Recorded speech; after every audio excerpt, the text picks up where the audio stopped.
Bismillahirrahmanirrahim. Alhamdulillah, salatu wassalamu ala Rasulillah Nabiyina Muhammad ibn Abdullah wa ala alihi wa sahbihi wa man walah. Amma ba'd. Kitab Hidayatus Salikin, syarah kepada kitab Bidayatul Hidayah. Faslun fi adabil imamati wal qudwah. Ini suatu fasal pada menyatakan adab imam dan makmum. Jadi bila kita salat berjamaah, dia ada dua, imam ada, makmum ada.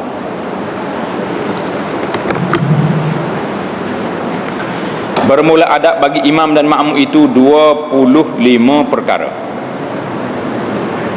Kena ingat ni, adab nak jadi imam dan juga adab jadi makmum ni ada 25 perkara. 25 perkara. Yang pertama, segianya bagi imam itu bahawa meringankan akan sembahyangnya itu. Imam jangan terlalu lama sangat dan jangan pula terlalu ringkas siapa orang tak sempat nak ikut. Yakni jangan dilambatkan akan perbuatan sembahyang itu. Kata Anas radhiyallahu taala anhu, ma sallaitu khalfa ahadin akhaffa salah. Dalam kitab kita ni akhaffa salah, dalam riwayat lain aujaza salah, wala atamma min Rasulillah sallallahu alaihi wasallam. Artinya tiada aku sembahyang di belakang seorang yang terlebih ringan sembahyang dan tiada lebih sempurna daripada Rasulullah sallallahu alaihi wasallam. Hadis ini riwayat Imam Muslim, tanda rawahu Muslim, hadis rawahu Muslim. Maknanya Nabi kita sallallahu alaihi wasallam sangat sempurna solat dia, tidak terlalu panjang dan tidak juga terlalu ringkas yang menyebabkan orang jadi tak sempat nak baca, tak sempat nak ikut. Mana sempurna, khusyuk. Dan yang kedua, bahawa jangan takbiratul ihram melainkan setelah selesai daripada iqamat. Jangan ekspres. Lama kita duduk sini, orang duduk tengah qamat lagi, qad qamatus salah tu imamnya Allahu akbar. Lorak mana dia hari ni? Kena selesai dulu daripada iqamah. Selesai qamat semua siap, barulah kita takbiratul ihram dan selesai daripada meratakan saf. Ini sunat. Lepas qamat jangan terus qamat, jangan terus salat. Imam mesti tengok dulu saf di belakang dia tu rata atau tak rata. Ini adalah perbuatan Rasulullah sallallahu alaihi wasallam. Nabi kita dia paling tengok dulu. Kalau ada tak betul, dia betul balik. Dia tengok tak betul saf. Yang tak rapat suruh rapat. Pasal itulah Nabi dalam hadis yang jelas, Nabi kata la tusawwunna sufufakum. Hendaklah kamu orang belakang ni betulkan saf kamu. Ataupun Allah Taala buat macam mana? La tukhalifan. Ataupun hati kamu jadi berpecah. Kita ni kalau duduk sekali, hati lain-lain tak ada guna, tidak ada kekuatan. Kuat ke tak kuat kita? Tak kuat. Kita duduk sekali, duduk semeja, duduk sekali, tapi hak ni mikirlah ke lain, hak ni mikir ke hulu, hak ni mikir ke hilir. Hatta duduk sekali dengan isteri dia serumah. Ada suami nak suruh isteri duduk rumah, isteri pula ada bebas nak berjalan, tak boleh selesai masalah, tak selesai kot masalah. Ada isteri nak mewah-mewah, makanan sedap-sedap, suaminya nak bersederhana, tak selesai masalah. Nabi kata sama ada kamu betulkan sah kamu ataupun Allah Ta'ala salahkan, selisihkan pendapat dalam hati kamu. Maknanya hati tidak bersatu. Berpunca daripada mana? Berpunca daripada sah semaya yang tak betul. Ini amarah keras, satu peringatan yang cukup besar daripada Nabi sallallahu alaihi wasallam. Dan inilah yang menyedihkan kita umat Islam hari ini. Kalau masuk, gilah tengok masjid mana hebat sekalipun, saf memang satu penyakit. Waktu zaman dulu mana ada saf maya ni, ada baris, ada garisan? Tak ada garisan. Orang sendiri pandai guna Guna keilmuan dia tu macam mana nak ratakan saf. Kaki dengan kaki ni rapat, duduk rata. Ini tidak. Sekarang ni dah lah nak kata saf, nak suruh naik duduk depan pun satu perjuangan yang belum selesai. Selesai kata selesai kita? Tak selesai. Pergilah masjid mana pun, nak naik duduk saf depan ni cukup payah. Bahkan dia tolak orang lain pula nak naik. Kalau tu imam kata betul sepenuh sah ni, dia tolak orang lain pula. Lupakah kita hadis Nabi sallallahu alaihi wasallam beritahu pada kita, kalau kamu tahu pahala kalau kamu tahu pahala duduk sah awal, kamu akan mengundi nak duduk depan berebut. Dah kita tak tahu nak macam mana. Badi tolak orang lain, tolak. Naik. Seolah-olah dia tu pahala tak ada tempat nak letak dah. Orang ni hak tak ada pahala, hak kena tolak naik ni. Berasa macam tu kau kita. Kau tak rasa apa dia ada dua manusia ni. Ada manusia yang ada rasa, ada manusia yang tak ada rasa, kebah dia panggil. Kita ni masuk dalam kategori mana tak tahu dah. Dalam kategori kebah lah kali tak tahu kau satu. Kelebihan sahawa dengan hadis Nabi kau dengar apa kau macam tak ada ego ya. Jadi nak cerita kepada kita, lepas daripada qamat jangan mendirikan sembahyang sehingga selesai daripada meratakan saf. Ini adalah ajaran Rasulullah sallallahu alaihi wasallam. Waktu tu lah dia kena tengok, imam tu kena tengok dulu betul ke tak betul. Kalau tak betul, kalau tak penuh suruh penuh dulu, baru kita takbir Allahu Akbar. Kalau tidak dia panggil imam yang tidak bertanggungjawab dengan orang belakang dia. Innama ju'ilal imam liyutamma bih. Imam ni jadi ni sebagai pemandu, driver, tengok. Jadi kalau orang tak naik lagi bah penuh lagi, kita jalan dah jatuh orang. Itu imam tengok betul-betul saf, baru kita takbir. Kerana tersebut dalam hadis lain Nabi kita sallallahu alaihi wasallam sabda, fa inna taswiyatas saf min tamamis salah. Menyempurnakan susunan saf itu setengah daripada syarat nak menyempurnakan sembahyang. Itu jelas. Dan adab yang ketiga, bahawa menyaringkan imam itu akan suaranya pada ketika takbiratul ihram ataupun takbir perpindahan intiqalat di antara rukun, kenalah kita kena suarakan Allahu Akbar supaya didengar oleh makmum. Kalau kita jadi imam, kita takbir perlahan. Celaru ke tak celaru orang belakang? Celaru lah. Macam mana imam ni rokok ke sujud ni, tak tahu mana-mana duduk. Akhir sekali hak ni bangun, hak ni tunduk, tak tahu ke mana. Jadi imam kena bertanggungjawab. Sekarang ni alhamdulillah ada mikrofon.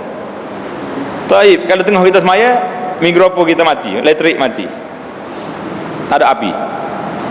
Jadi imam tu kena kuatlah suara dia, akaklah suara lebih daripada biasa supaya orang belakang boleh dengar. Terutama kalau masjid besar macam masjid kita ni, sebelah ni ada perempuan pula duduk di sebelah dinding, lagilah kena kuat suara. Dan adab yang keempat, bahawa jangan menyaringkan makmum akan suaranya. Ini adab juga. Jangan makmum menyaringkan suaranya, melainkan sekira-kira didengar oleh dirinya sendiri. Jangan kuat suara kita mengganggu orang lain.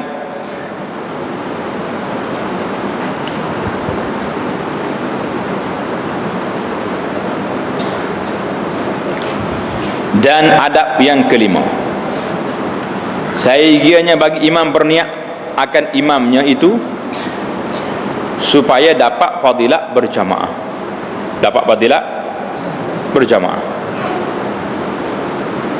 Dan jikalau tiada diniatkannya akan yang demikian itu, maka sah sembahyangnya dan sembahyang makmum, tetapi tiada dapat baginya pahala berjamaah. Dan pahala berjamaah itu sah, tapi bagi makmum jua, makmum saja dapat. Maknanya imam, kita kena ni, aku ni imam orang dah ikut saya. Kalau tidak, makmum tu sah semaya belakang imam. Imam tu tak niat sebagai imam, kita ikut dia sah, tapi dia tak dapat pahala. Makmum belakang saja dapat 27. Dan adab yang keenam, sunat bagi imam memperlahan-lahankan doa iftitah dan ta'awuz. Apa dia ta'awuz? Apanya ta'awuz? A'udzubillahi minasyaitanirrajim. Jadi sebelum kita baca surah, kita baca a'udzubillahi minasyaitonirrajim secara perlahan.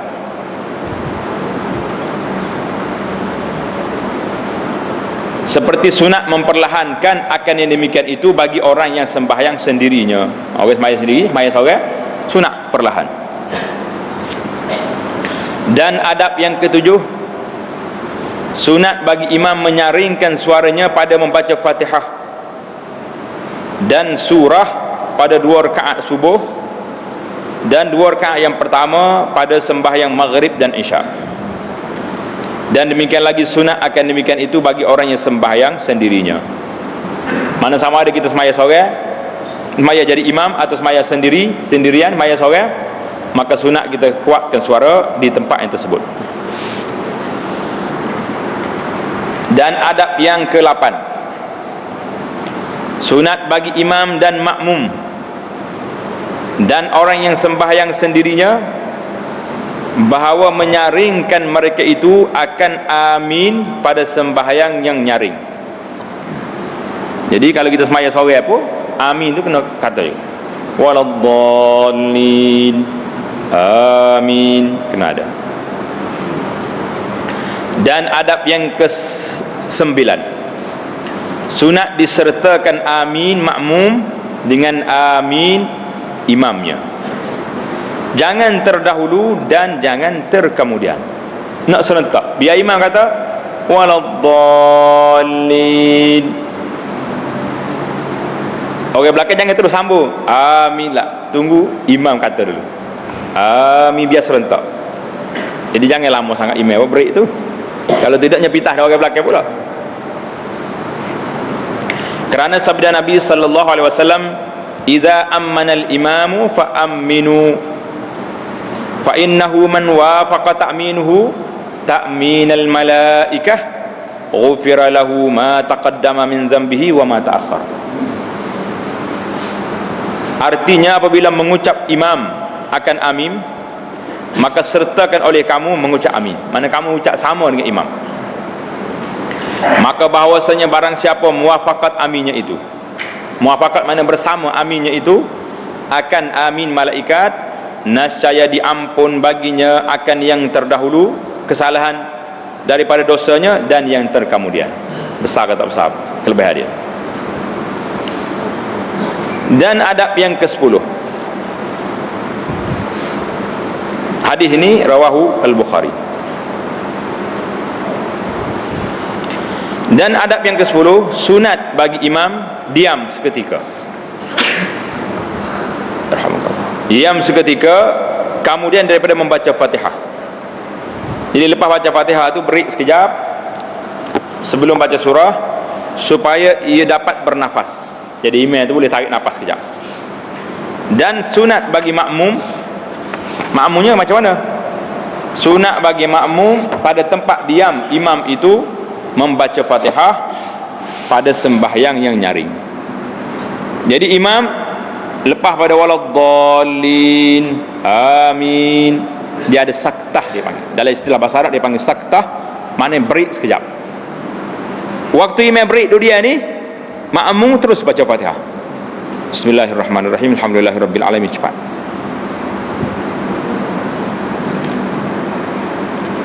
Apa?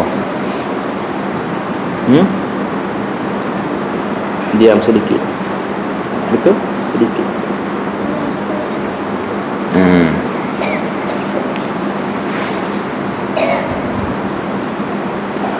Diam sedikit, betul dah. Cuma dia tulis saya terpelik sikit. Jadi waktu imam diam sebelum masuk surah, situlah kesempatan kita ambil untuk baca Al-Fatihah bagi makmum. Jadi masa tu kalau boleh kita imam tu bagi peluang sedikit. Dan adab yang ke-11, tiada sunat bagi makmum membaca surah pada sembahyang yang nyaring, melainkan jika tiada mendengar makmum itu akan bacaan imam. Maknanya lepas baca Fatihah, kalau makmum duduk jauh, imam tak dengar baca apa, jadi dibolehkan baca surah. Kalau tidak, cukup wa idza quri'al qur'anu fastami'u, bila dibaca Quran, kamu dengar. Tak payahlah kita baca juga surah belakang imam, sekadar Al-Fatihah saja tadi. Sebab Al-Fatihah tu ada hukum dia tersendiri. La salata liman lam yaqra' bi Fatihatil kitab. Tidak sempurna sembahyang orang yang tak baca Fatihah. Jadi surah lain itu jangan baca. Dia kata di sini, kecuali jika tiada mendengar makmum itu akan bacaan imam, maka pada ketika itu sunat baginya membaca surah. Itu syarat, itu adab dia. Dan adab yang ke-12, sunat bagi imam bahawa jangan melebih akan tasbih rukuk. Mana tasbih rukuk? Subhana rabbiyal azim wa bihamdih, daripada 3 kali. Jadi tidak sunat. Dan adab yang ke-13, sunat bagi imam jangan melebih tasyahud awal kemudian daripada katanya Allahumma salli ala Muhammad. Jadi tali panjang kita, lepas pada baca tasyahud Allahumma salli ala Muhammad, Allahu akbar, bangun. Dan adab yang ke-14, hendaklah disimpankan. Apa makna disimpankan? Simpankan. Disimpankan maksudnya hendaklah diringkaskan pada 2 rakaat yang akhir atas membaca Fatihah juga. 2 rakaat yang akhir itu baca Fatihah saja, tak payah baca surah. Dan adab yang ke-15, bahawa jangan melanjutkan imam akan sembahyang. Apa makna melanjutkan? Jangan memanjangkan bacaan, jangan memanjangkan sembahyang. Jika tiada reda makmum atas yang demikian itu. Kalau makmum tak reda, kalau makmum setuju dah, kita pakat dah malam ni kita panjang sikit sembahyang, macam mana? Makmum kata setuju, tak apa, engkau dia tahu dah kita nak baca panjang malam tu. Macam orang mari sembahyang pagi Jumaat, dia tahu dah risiko pagi Jumaat ni imam akan baca surah Alif Lam Mim saja dah. Alif Lam Mim Sajadah ni panjang. Surah rakaat yang kedua Hal Ata 'alal Insan pula kena 2 surah tu. Kalau sempurna baca satu surah penuh, tak main sekerak-sekerak, boleh tahan juga lamanya. Jadi kalau dah orang setuju dah, memang dia pergi pagi Jumaat ni kerana nak sembahyang sejadah dia panggil. Dia bukan syarat sembahyang sejadah, baca surah apa pun tak apa, tapi itu di antara amalan yang Nabi kita buat pada pagi Jumaat. Jadi kalau makmum reda, makmum tidak reda panjang, maka tak boleh buat. Dan adab yang ke-16, sunat bagi imam bahawa jangan melebih ia pada doa yang di dalam tasyahud akhir atas sekurang-kurang daripada tasyahud dan salat, selawat ke atas Nabi sallallahu alaihi wasallam. Kita tambah sikit lagi, dan at-ta'awuzat, 4 perlindungan yang Nabi kita minta ajar. Karena hadis ni, hadis minta perlindungan ni hadis sangat jelas. Nabi suruh minta perlindungan daripada 4 perkara. Allahumma inni a'udzubika min azabil qabri wa min azabi jahannam wa min fitnatil mahya wal mamat wa min fitnatil masihid dajjal. Ini doa sabit yang Nabi kita sallallahu alaihi wasallam ajar. Jadi sekadar tu saja. Lepas daripada kita baca tasyahud, baca selawat atas Nabi dan seterusnya sampai akhir, kita minta ta'awuz pula daripada 4 perkara ini. Dan adab yang ke-17, bahawa sunat bahawa meniatkan imam pada ketika memberi salam dia tu atas skala makmum. Niat wisalah, assalamualaikum ni makmum alik ni, assalamualaikum makmum sebelah kiri. Dan adab yang ke-18, meniatkan segala makmum pada ketika memberi salam itu akan menjawab salam imamnya itu. Ini adab ini yang 17 dan yang 18 ni adalah huraian yang dijelaskan oleh para ulama tentang kalau orang bagi salam, jawab salam, tapi tidak warid daripada yang Nabi kita suruh niat sedemikian. Dan adab yang ke-19,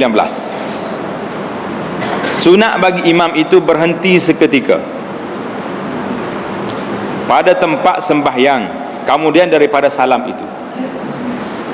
Ada ke tak ada? Ada lagi tak?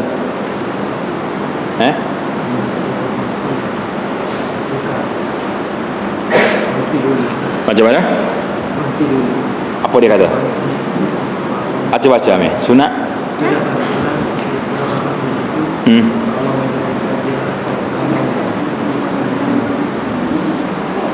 Lepas tu sunat bagi imam itu berhenti. Yang ke-19 tu ada? Ada sedikit. Ada sini sedikit. Baik, adab yang ke-19. Tengok ni, adab yang ke-19. Sunat bagi imam itu berhenti sedikit. Berhenti seketika pada tempat sembahyang, kemudian daripada salam itu. Maknanya imam lepas pada Assalamualaikum, Assalamualaikum, jangan terus bangun, jangan terus kona. Berhenti sekejap. Dia baca apa? Yang kita belajar dulu. Baca Astaghfirullah, Astaghfirullah, Astaghfirullah, Allahumma antas salam wa minkas salam, tabarakta ya dzal jalali wal ikram. Lepas pada baca tu, kalau dalam sembahyang subuh kita bagi tahu dah, baca pula apa tu, la ilaha illallah wa la syarikalah, dan Allahumma ajirni minan nar. Dan adab yang ke-20, sunat bagi imam ketika berhenti itu menjadikan ia akan kanannya itu kepada makmum dan kirinya itu kepada mihrab. Makna berhenti di sini, imam jangan terus bangun, duduk dia tempat sembahyang dia. Ini di antara yang ke-20 ni, boleh jadi sebahagian imam kita tak buat benda ni. Tengok betul-betul. Sunat bagi imam ketika berhenti itu, berhenti makna lepas maya, jangan bangun tadi, bahawa menjadikan ia akan kanannya itu kepada makmum. Makna imam kena paling, tengok paling duduk, paling sebelah ini duduk kanan ke arah makmum, dan kirinya itu kepada mihrab. Pasal apa? Nak suruh imam ni ambil cana kepada orang belakang dia, tengok paling tengok pada makmum. Ada setengah imam dia tak tahu apa orang belakang dia, assalamualaikum, assalamualaikum, kesok sikit lah, paling sikit, maka tengoklah ke depan lah.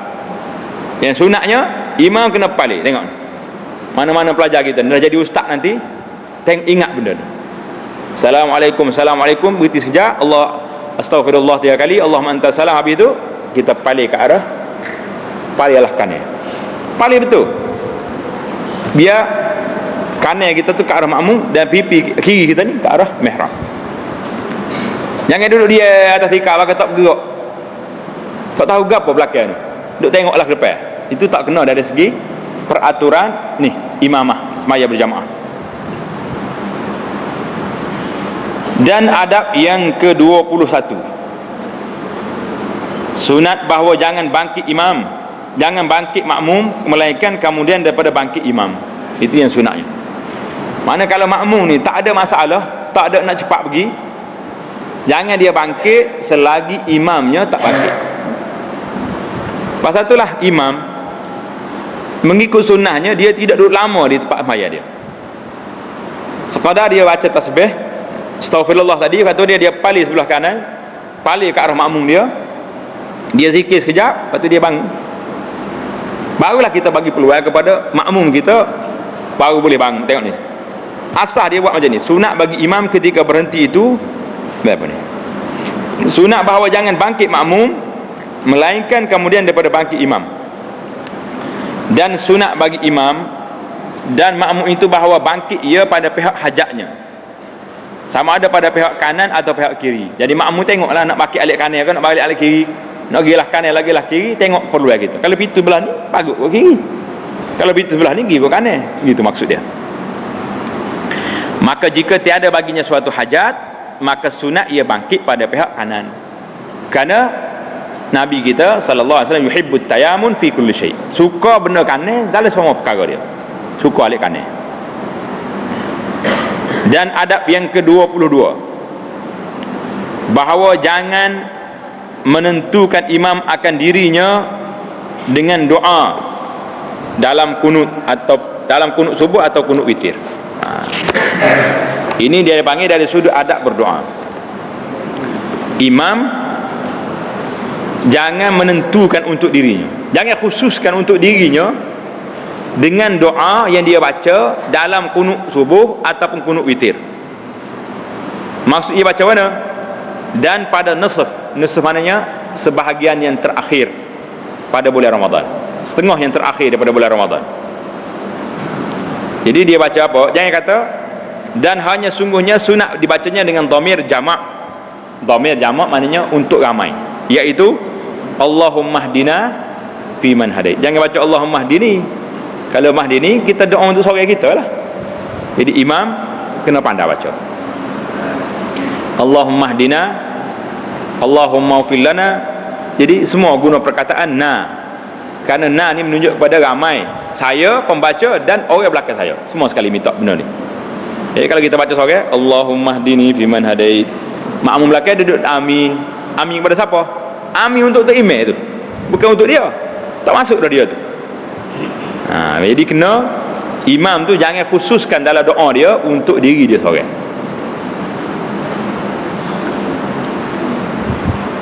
Jangan khususkan doa ni untuk diri dia. Kalau tidak, dia panggil tak masuk lah orang lain, boleh dia seorang. Demikian juga dalam doa-doa kita yang lain pun kita kena ingat, setiap tempat tu biarlah dhamir tu untuk umum. Dan hanya sungguhnya sunat dibacanya dengan dhamir jamak, iaitu katanya Allahumma hdina fi man hadait wa afina fi man afait, hingga akhirnya, hingga akhir dhamir, hingga akhir doa. Dan sunat bagi imam menyaringkan akan kunut itu, dan sunat bagi orang yang sembahyang sendirinya memperlahankan akan membaca kunut itu. Dan sunat bagi makmum ketika itu mengata amin, melainkan pada kata imam fa innaka taqdi wa la yuqda alaik, hingga akhirnya. Jadi pasal itulah dalam kajian orang buat tentang kitab Hidayatul Salikin ni, kitab ini banyak mempengaruhi cara amalan ibadat yang dibuat oleh tok-tok guru kita, ulama kita di Nusantara ini. Ini cara dia. Pasal tu orang tanya, orang Arab dia heran. Dia kata, kenapa bila siapa wa innaka taqdi, puak-puak kita ni japu. Fa innaka taqdi wa la yuqda alik wa innahu la yazillu man wala. Sedangkan dalam hadis Nabi sallallahu alaihi wasallam yang Nabi kita ajar pada sahabat tentang kunut, tak ada pula Nabi kata bila siapa fa innaka taqdi mu kena kata sekali dengan imam, tak ada. Jadi kita duk cari tengok, rupanya ini di antara kitab. Pasal itulah dalam mukadimah kita bagi tahu dah, banyak kesan pengaruh kitab Hidayatul Salikin dalam amalan-amalan yang dibuat oleh masyarakat dia panggil Nusantara ni, masyarakat Melayu. Ini lah. Jadi dia kata bila imam kata fa innaka taqdi, mu tak payah dia kata amin, kamu kata juga. Pasal tu dalam mayat subuh, mana-mana masjid pun bila siapa fa innaka taqdi, imam pun dia dah, dia baca seorang dia aja. Makmum pun masing-masing japu dah. Fa innaka taqdi wa la yuqda alaik wa innahu la yazillu man walaita wa la yu'izzu man adait, sampai akhir. Lepas tu imam sambung balik wa sallallahu ala nabiyina Muhammad sampai akhir. Ini cerita dia mari daripada ni Hidayatul Salikin. Tapi kalau kita tengok dalam riwayat-riwayat tidak ada arahan supaya perbezaan lagi ni, tak ada. Maka sunat bagi makmum mengata seperti yang dikata oleh imam itu, fa innaka taqdi, itulah. Dan sunat bagi imam dan makmum dan orang yang sendirinya menadahkan akan dua tapak tangannya ke langit waktu doa. Sunat kita angkat tangan dulu. Habislah adab yang ke-23. 22 dah 23 dah. Dan adab yang ke-23, bahawa jangan berdiri makmum seorang dirinya padahal ia keluar daripada saf. Adab yang ke-23 dengar baik-baik ni. Jangan berdiri makmum seorang dirinya padahal ia keluar daripada saf. Sekarang ni kalau kita tengok di masjid-masjid, di surau sembahyang Jumaat, ada tidak orang sembahyang sore belakang saf? Ada ke tak ada? Banyak tempat dia sembahyang sore dia belakang. Tak boleh. Ini salah. Jangan duduk sembahyang sore di belakang saf. mesti masuk dalam saf. Kerana demikian itu menghilangkan akan pahala berjamaah. Hilang pahala jemaah malah di bahal seorang. Dan ada larangan juga, Nabi kata la salata limunfaridin khalfas saf. Tidak ada semaya orang seorang di belakang saf. Jadi di sini huraian ulama berbeza. Ada setengah ulama yang syadid, dia kata la salata mana tak sah maya seorang di belakang saf, tak sah. Ulama lain kata tidak sampai pekat tak sah, tapi makruh maya seorang, tidak sunat. Sunatnya dia masuk dalam saf ataupun tarik orang depan tu masuk sekali dengan dia. Jelas tak jelas? Macam mana nak selesai masalah ini pada umat masyarakat kita? Bukan di mana-mana kita tak tahu mana-mana masjid. Boleh kata di mana tempat pun akan ada orang semaya seorang dia. Maya celah dia, maya belakang saf seorang-seorang. La, ini semua ni menyalahi peraturan adab semaya berjamaah. Atau dihelanya. Apa makna dihela? Tanda situ, dihela mana ditarik. Dihelanya mana ditariknya. Ditariknya akan seorang yang di dalam saf itu kepadanya. Kemudian daripada ia takbiratul ihram. Maknanya kalau orang ni masih mari tengok sah padat penuh, tapi kalau sah di tempat kita ni insya-Allah 5 orang lagi boleh masuk. Cumanya kena tolak baru sikit. Jadi kita kena belajarlah adab sembahyang berjamaah ni. Kalau nampak orang setuh baru tu jangan akak baru gini. Setengah orang ni bila kita setuh dia tegak putih. Jangan tegak lagi. Jangan duk ada buka sayap lagi. Maknanya bila orang setuh baru tu orang nak suruh kita kesok lah sikit tu. Nak suruh kita buka bagi ruang kepada dia nak masuk. Jadi kita tengok kalau ada kita ruang sebelah kita ni kosong, kita masuk ni. Orang belakang boleh masuk. Baik, kalaulah kita kata tak ada langsung. Memang padat betul masjid kita ni, hebat. Dari segi kita susunan sahnya, ahli jemaah kita ni masya-Allah tabarakallah hebat. Pandai betul-betul. Kaki dengan kaki belakang nak masuk tak boleh. Nak macam mana? Maka di situ kata ulama di sini hendaklah atau dihelanya, ditariknya akan seorang dalam saf itu kepadanya. Bila?